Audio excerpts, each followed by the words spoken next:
Hello everybody and welcome to my first book review. My name is Laura and as you can probably gather from the title, I love reading and I have done ever since I was a kid. In the last year with the pandemic and everything else going on, I've read quite a few books. I've actually read a lot of books that by authors I'd never thought to read before, being encouraged by my husband to read some of his collections as well. So I've kind of figured it might be nice to share some of these reviews or some of my thoughts on these books with somebody else. So hopefully if you tune in, thank you, hope you enjoy. So the first book I'm going to review is this one here.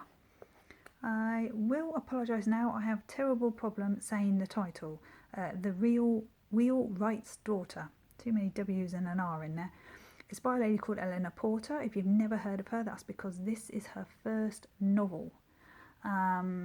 She has written short stories and poetry, which have been published in magazines. She is also a lecturer who has lectured at universities in England and in Hong Kong, apparently, so quite well travelled by the sounds of it.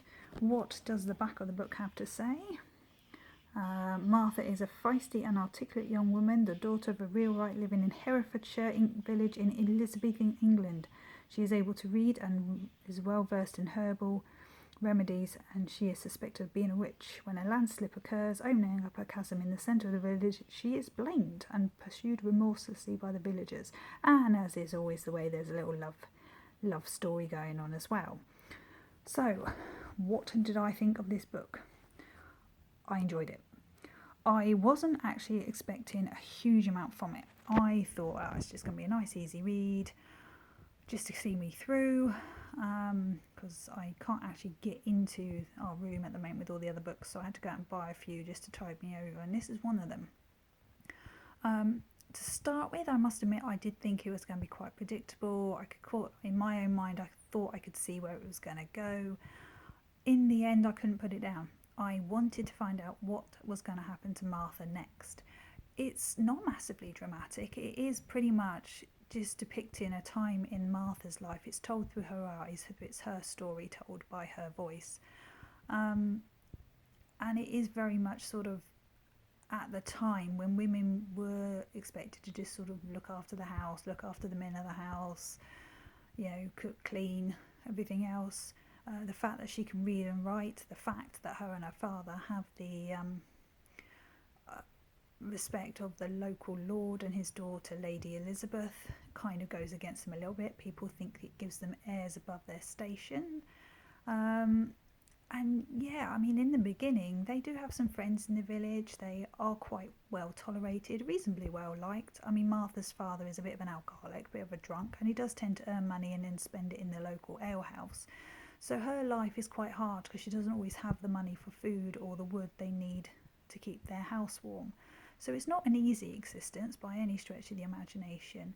And the fact that she lost her mother, which is the whole reason they moved to that village, was to be with her grandmother, who subsequently has also passed away. It's not an easy life for her. And sometimes I found it quite hard to kind of figure out how old she was, because sometimes her behaviour could be quite childlike. Sometimes she'd say or do something which you're sitting there, me as a reader was sitting there thinking, well, that's not going to help your cause. That's not going to help people's thoughts against you. And then other times you kind of felt really sorry for her. So it was one of those mixtures where I was like, oh, why did you do that? Why did you say that? And then it was like, oh, I feel really bad for her. That wasn't really her fault. So, like I say, it does touch on this landslip that happens and the fact that this great big gaping hole opens up in the village. And for various reasons, I'm not going to say too much because I don't want to give it away in case you decide to read it for yourself, but she's kind of made the scapegoat for everything. And the local villagers just start blaming her for, the death of a child is her fault, the landslide is her fault. People going missing, oh, it's all her fault. And realistically, I think it was just because they didn't really understand science at the time. They didn't really understand why things happen the way they happen. And if you did have a vague understanding of how Earth and, the onslaught of rain can affect how the Earth is held together, etc., tectonic plates and earthquakes and things like that, then it would be a very different story. Back in those days, everything was, well, if something bad happened, you must have done something bad, and this is the wrath of God, you know, and it was very much that kind of feeling through the book. There's a few other bits that it does touch on that do kind of come up, but thankfully it doesn't go into too much detail. There is, at this point, religious discord. Father Paul kind of touches on it at times about how his is the only religion really, and any other forms of Christianity, you know, should be cut down, I suppose, in a way, and stopped. Like I say, this does get touched on a little bit. Priest holes get touched on. That's kind of all part of her tale of how things go with Lord William and Lady Elizabeth. So you do find out about certain things to do with politics and the religious status at the time. Father Paul's character is quite intense. He is in it quite a bit, but I honestly thought there was going to be more of him in the beginning, and then that's why I thought it was going to be quite predictable. I thought I could see where that was going to go, and the plot was going to involve a lot more of him. It didn't quite go the way I thought, so that was quite good, because at least it kept me gripped. And as I say, once I got into it, I couldn't actually put this book down. I read it within a matter of sort of a couple of days, really. It's not a massively long book. I think it's something like 292 pages long, so it's not massive. But yeah, I did chomp through it quite quickly. The style of writing, very easy. You know, it doesn't take much thinking. You just kind of get, you know, absorbed into it and follow this period of Martha's life. The only thing I found a little bit disappointing is the ending. It kind of comes to an end.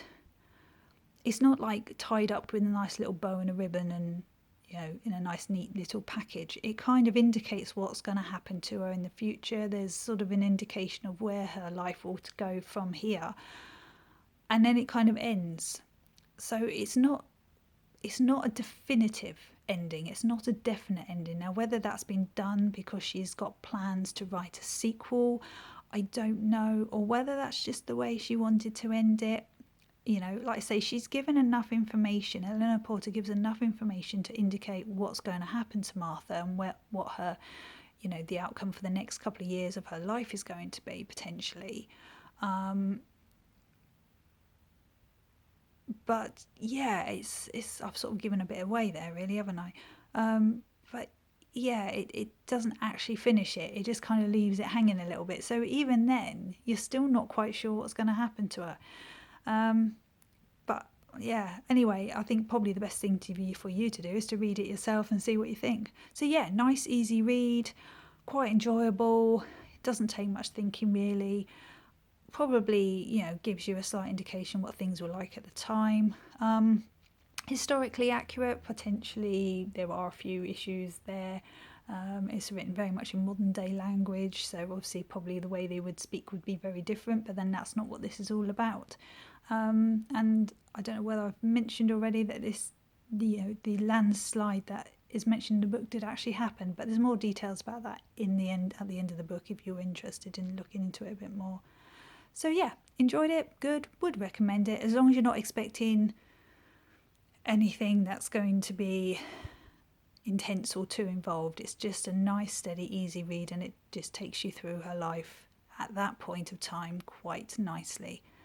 Anyway, that's probably enough waffling on for me. I hope you've enjoyed this video. Yeah, until next time, bye bye.